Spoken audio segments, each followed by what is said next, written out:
গতকাল দুর্জয় ঘোষ নামের একজন ভুয়া ডিবি পুলিশকে আমাদের ডিবির চৌখস টিম তাকে গ্রেপ্তার করেছেন এবং তা গ্রেপ্তারের সময় তার নিকট থেকে একটি কালো রঙের অকিটকি সেট অর্থাৎ অর্ডলেস সেট, 2টি চাইনিজ কুড়াল, দুইটি লোহার ফালা এবং একটি হাসুয়া,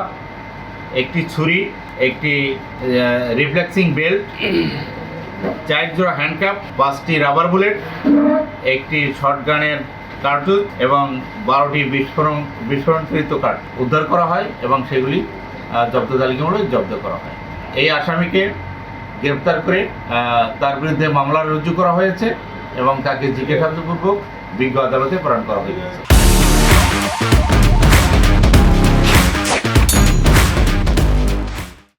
এবং এই যে তার দখলে যে মালামালগুলো পাওয়া গেল, অবৈধভাবে যেগুলো পাওয়া গেল তার কাছে, এগুলি কোথা থেকে সে সংগ্রহ করেছে এই সংক্রান্তে আমরা